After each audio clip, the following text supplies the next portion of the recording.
November रोजी विधानसभा निवडणूक निकाल जाहीर झाल्यापासून महाराष्ट्रात सर्वाधिक चर्चा होती ती राज्याच्या मुख्यमंत्रीपदाची। या निवडणुका महायुतीनं एकनाथ शिंदे यांच्या नेतृत्वाखाली लढवल्या।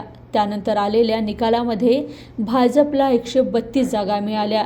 त्यामुळे देवेंद्र फडणवीसांकडे राज्याचं मुख्यमंत्रीपद जाईल अशी चर्चा पाहायला मिळाली। पण त्यानंतर 10 दिवस उलटल्यानंतरही नावाची घोषणा न झाल्यामुळे तर्कवितर्कांना उधाण आल्याचं दिसून आलं। भाजप विधिमंडळ पक्षनेतेपदी देवेंद्र फडणवीस यांची एकमताने निवड झाली। चंद्रकांत पाटील यांच्यासह सुधीर मुनगंटीवार यांनीही फडणवीस यांच्या नावाचा प्रस्ताव मांडला। त्याला रवींद्र चव्हाण यांनी अनुमोदन दिले। केंद्रीय निरीक्षक निर्मला सीतारामन आणि विजय रुपानी यांच्या उपस्थितीत देवेंद्र फडणवीस यांची भाजप विधिमंडळ पक्षनेतेपदी निवड झाली। विधिमंडळ पक्षनेतेपदी निवड झाल्यानंतर देवेंद्र फडणवीस यांनी पहिली प्रतिक्रिया दिली आहे। बघूया काय म्हणालेत ते।